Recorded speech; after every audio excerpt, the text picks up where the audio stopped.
ഒരു ദിവസം നമ്മുടെ അവെഞ്ചേഴ്സ് അവരുടെ കെട്ടിടത്തിൽ ട്രെയിനിങ് ഒക്കെ ചെയ്ത് വെറുതെ ഇരിക്കുന്ന സമയത്ത് അവരുടെ അടുത്തേക്ക് ആസ്ഗാർഡിൻ്റെ രാജാവും നമ്മുടെ തോറിൻ്റെ അച്ഛനുമായ ഓഡിൻ വരികയാണ്. ഇപ്പോൾ ഓഡിൻ വന്നിരിക്കുന്നത് തൻ്റെ മകനായ തോറിനെ ഭൂമിയിൽ നിന്നും എന്നേക്കുമായി ആസ്ഗാർഡിലേക്ക് തിരിച്ചു കൊണ്ടുപോകാനാണ്. പിന്നീട് ഒരിക്കലും തോറിനെ ഭൂമിയിലേക്ക് ഒരു ആവശ്യത്തിനും വിടില്ല എന്നും ഓഡിൻ തോറിനോടും ബാക്കിയുള്ളവരോടും പറയുകയാണ്. ഇപ്പോൾ ഓഡിൻ പറഞ്ഞതൊക്കെ കേട്ട് തോറും ബാക്കിയുള്ളവരും ആകെ ഞെട്ടിപ്പോവുകയാണ്.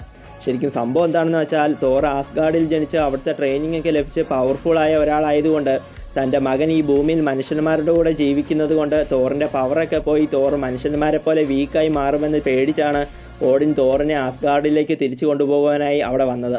അങ്ങനെ ഇപ്പോൾ താൻ തോറിനെ തിരിച്ചു കൊണ്ടുപോകുന്നതിൻ്റെ കാരണമെല്ലാം പറഞ്ഞിട്ട് തോറിൻ്റെ മുന്നിൽ വെച്ച് തന്നെ അവെഞ്ചേഴ്സ് എല്ലാം ഒട്ടും പവർഫുൾ അല്ല എന്നും മറ്റും ഓഡിൻ പറയുകയാണ്. ഇപ്പോൾ ഇതെല്ലാം കേട്ടതും താനിപ്പോൾ ഭൂമിയിൽ നിന്ന് തിരിച്ചു വരില്ല എന്നും ഇവിടെ തൻ്റെ സഹായം മറ്റുള്ളവർക്ക് വേണമെന്നും പിന്നെ തൻ്റെ ഫ്രണ്ട്സ് വളരെ പവർഫുള്ളായ ആളുകളാണെന്നും അവരെയും പിന്നെ ബാക്കിയുള്ള മനുഷ്യന്മാരെയും വില കുറച്ച് കാണരുതെന്നും തോർ ഓഡിനോട് പറയുന്നു. പക്ഷേ ഓഡിനാണെങ്കിൽ താൻ നേരത്തെ പറഞ്ഞ കാര്യങ്ങൾ തന്നെ വീണ്ടും തോറിനോട് പറഞ്ഞ് വാദിക്കുകയാണ്. അങ്ങനെ ഇപ്പോൾ അവെഞ്ചേഴ്സും മനുഷ്യന്മാരും എല്ലാം വീക്കാണെന്ന് പറഞ്ഞ് അവിടെ നിൽക്കുന്ന ഓഡിനെ നമ്മുടെ ഹൾക്ക് നീ ആരാടാ ഞങ്ങളെ കളിയാക്കാൻ എന്ന് പറഞ്ഞ് അടിച്ചു തെറിപ്പിക്കുകയാണ്. ഇപ്പോൾ തൻ്റെ മുന്നിൽ വെച്ച് തൻ്റെ അച്ഛനെ ഹൾക്ക് അടിച്ചത് കണ്ട് ദേഷ്യം വന്ന തോറ് ഹൾക്കിനെ അറ്റാക്ക് ചെയ്യുന്നു.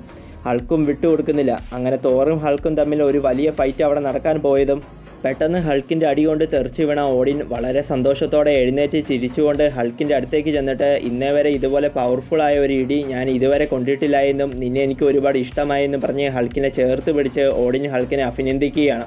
അപ്പോൾ തന്നെ തോറ് ഇവിടെയുള്ള എല്ലാവരും ഭയങ്കര പവർഫുള്ളായ ആളുകളാണെന്നും ഇവിടെ കുറച്ച് നേരം ഞങ്ങളുടെ കൂടെ നിൽക്കുകയാണെങ്കിൽ ഞങ്ങൾ ഏതെങ്കിലും ശത്രുവിനോട് ഫൈറ്റ് ചെയ്ത് ഞങ്ങളുടെ പവർ എന്താണെന്ന് കാണിച്ചു തരാമെന്നും അത് കണ്ട് അച്ഛന് ഇഷ്ടപ്പെട്ടില്ലെങ്കിൽ ഞാൻ ഭൂമിയിൽ നിന്നും എന്നേക്കുമായി അച്ഛൻ്റെ കൂടെ ആസ്ഗാർഡിലേക്ക് തിരിച്ചു വരാമെന്നും തോർ ഓഡിനോട് പറയുകയാണ്. തോർ ഇപ്പോൾ പറഞ്ഞ ആ ഡീലിനോട് ഓഡിൻ സമ്മതിക്കുകയാണ്. അന്നേരം തന്നെ സിറ്റിയിൽ ഏതോ ഒരു സൂപ്പർ വില്ലൻ പ്രശ്നമുണ്ടാക്കുന്നത് അവെഞ്ചേഴ്സും ഓഡിനും അറിയുകയാണ്. അന്നേരം തന്നെ ഓഡിൻ ഇതാണ് നിങ്ങൾ പവർഫുൾ ആണെന്ന് തനിക്ക് കാണിച്ചു തരേണ്ട അവസരമെന്നും പറഞ്ഞ് അവരെ എല്ലാം കൊണ്ട് ആ സൂപ്പർ വില്ലൻ്റെ അടുത്തേക്ക് പോർട്ടൽ വഴി ചെല്ലുകയാണ്. അവിടെ പ്രശ്നമുണ്ടാക്കുന്നത് സാക്സ് എന്ന ഒരു വില്ലൻ അഥവാ ഒരു എനർജി ക്രിയേച്ചറാണ്. അങ്ങനെ ഇപ്പോൾ അവെഞ്ചേഴ്സ് എല്ലാവരും ആ സാക്സിനോട് ഫൈറ്റ് ചെയ്യുന്നുണ്ടെങ്കിലും ആ ഫൈറ്റൊക്കെ കണ്ടുകൊണ്ട് നിൽക്കുന്ന ഓഡിൻ തൻ്റെ പവർ ഉപയോഗിച്ച് ആ സൂപ്പർ വില്ലനെ ഇല്ലാതെയാക്കുകയാണ്. അത് കണ്ടതും ഇത് ഞങ്ങളുടെ ഫൈറ്റ് ആയിരുന്നുവെന്നും എന്തിനാണ് ഇങ്ങനെ ചെയ്തതെന്നും തോർ ഓഡിനോട് ചോദിക്കുകയാണ്. അപ്പോൾ തന്നെ ഓഡിൻ നിങ്ങളുടെ ഈ ഫൈറ്റൊക്കെ കണ്ട് എനിക്ക് ബോറടിച്ചുവെന്നും അതുകൊണ്ടാണ് താൻ അങ്ങനെയൊക്കെ ചെയ്തതെന്നും പക്ഷെ പേടിക്കേണ്ട നിങ്ങൾക്ക് താൻ മറ്റൊരു അവസരം തരാമെന്നും പറഞ്ഞ് അവെഞ്ചേഴ്സിനെ എല്ലാം അവിടെയുള്ള ഒരു പാർക്കിലേക്ക് ഓഡിൻ കൊണ്ടുപോവുകയാണ്. എന്നിട്ട് നിങ്ങളെല്ലാവരും തന്നോട് ഫൈറ്റ് ചെയ്ത് തന്നെ തോൽപ്പിച്ച് നിങ്ങൾ പവർഫുൾ ആണെന്ന് തെളിയിക്കണമെന്ന് ഓഡിൻ അവെഞ്ചേഴ്സിനോട് പറഞ്ഞ് അവരെ ഫൈറ്റ് ചെയ്യുവാൻ വെല്ലുവിളിക്കുകയാണ്. ആ വെല്ലുവിളി നമ്മുടെ ഹൾക്ക് ആദ്യം തന്നെ ഏറ്റെടുത്ത് ഓഡിനോട് ഫൈറ്റ് ചെയ്യുവാൻ ചെല്ലുന്നുണ്ടെങ്കിലും ഓഡിൻ ഹൾക്കിനെ അടിച്ചു തെറിപ്പിക്കുന്നു. അപ്പോൾ തന്നെ ബാക്കിയുള്ളവരും ഓഡിനോട് ഫൈറ്റ് ചെയ്യുകയാണ്. അങ്ങനെ ഇപ്പോൾ അവിടെ അവെഞ്ചേഴ്സ് എല്ലാവരും ഓഡിനോട് കട്ടയ്ക്ക് ഫൈറ്റ് ചെയ്തുകൊണ്ടിരിക്കെ ആ ഓഡിനെ ഒരു ഭീകരജീവി അറ്റാക്ക് ചെയ്യുകയാണ്. ആ ഭീകരജീവിയെ കണ്ട് ഓഡിൻ ശരിക്കും പേടിക്കുന്നു. ഇപ്പോൾ ആ ഭീകരജീവി ഓഡിനിട്ട് എടുത്തിട്ട് അടി കൊടുത്തിട്ട് പുള്ളിക്കാരനെ കൊല്ലാൻ വേണ്ടി പോയതും ഫായിത്തിന് തോറ് വന്ന് ഓഡിനെ രക്ഷിക്കുകയാണ്. ഇപ്പോൾ ഓഡിനെ ആക്രമിച്ച ഭീകരജീവിയുടെ പേരാണ് മാൻഗോഗ്. ഈ മാൻഗോഗ് ചില പ്രത്യേക കാരണങ്ങളാൽ ഓഡിനെ കൊല്ലണമെന്ന് ശബ്ദം ചെയ്ത് നടക്കുന്ന ഒരു മോൺസ്റ്ററാണ്. അതുകൊണ്ട് തന്നെ ആസ്ഗാർഡിൽ വന്ന് മാൻഗോഗ് പ്രശ്നമൊന്നും ഉണ്ടാക്കാതിരിക്കുവാൻ വേണ്ടി ഓഡിൻ മാൻഗോഗിനെ ഒരു ഡാർക്ക് റിലംത്തിലേക്ക് ബാനിഷ് ചെയ്തു.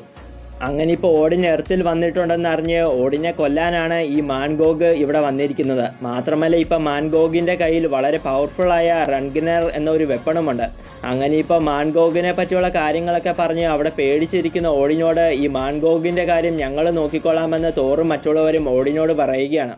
അങ്ങനെ നമ്മുടെ അവെഞ്ചേഴ്സ് ഓഡിനെ രക്ഷിക്കുവാനായി മാൻഗോഗുമായി ഭയങ്കരമായ ഒരു ഫൈറ്റ് അവിടെ നടത്തുകയാണ്. ആ ഫൈറ്റിൻ്റെ അവസാനം മാൻഗോഗിൻ്റെ കയ്യിലുള്ള വെപ്പൺ വളരെ സാഹസികമായി മാൻഗോഗിൻ്റെ കയ്യിൽ നിന്നും തെറിപ്പിച്ച് കളഞ്ഞിട്ട് അവെഞ്ചേഴ്സ് മാൻഗോഗിനെ അടിച്ചു വീഴ്ത്തുകയാണ്. മാത്രമല്ല മാൻഗോഗ് ഇനി പ്രശ്നമൊന്നും ഉണ്ടാക്കാതിരിക്കുവാൻ വേണ്ടി അയൺമാൻ തൻ്റെ ടെക്നോളജി ഉപയോഗിച്ച് പുതിയതായി ഉണ്ടാക്കി വെച്ചിരുന്ന കൈവിലങ്ങ് മാൻഗോഗിൻ്റെ കയ്യിൽ കൊണ്ടുപോയി ഇടുകയാണ്. അപ്പോൾ തന്നെ ഓഡിൻ മാൻഗോഗിനെ ഡാർക്ക് റിലംത്തിലേക്ക് തിരിച്ചയക്കുന്നു. ഇപ്പോൾ ഗോഡ്സിൻ്റെ എല്ലാം ഓൾ ഫാദറായ തനിക്ക് തോൽപ്പിക്കാൻ പറ്റാത്ത ഒരു മോൺസ്റ്ററിനെ വെറും മനുഷ്യരായ അവെഞ്ചേഴ്സ് തോൽപ്പിച്ചത് കണ്ട് ഓഡിൻ അത്ഭുതപ്പെടുകയാണ്. മാത്രമല്ല തൻ്റെ മകൻ തോറ് ഇവരുടെ കൂടെ ഇവിടെ നിന്നാൽ കൂടുതൽ പവർഫുൾ ആകുമെന്നും അതുപോലെ മനുഷ്യന്മാരെല്ലാവരും വീക്കാണെന്ന് താൻ ഇത്രയും നാളും വിചാരിച്ചിരുന്നത് തെറ്റാണെന്നും ഓഡിൻ മനസ്സിലാക്കുകയാണ്. അങ്ങനെ ഇപ്പോൾ ഇത്രയും പവർഫുള്ളായ അവെഞ്ചേഴ്സിൻ്റെ കൂടെ കുറച്ചു നേരം സന്തോഷകരമായി ചെലവഴിക്കാൻ ഓഡിൻ തീരുമാനിക്കുന്നു. അങ്ങനെ ഈ കഥ ഇവിടെ അവസാനിക്കുകയാണ്.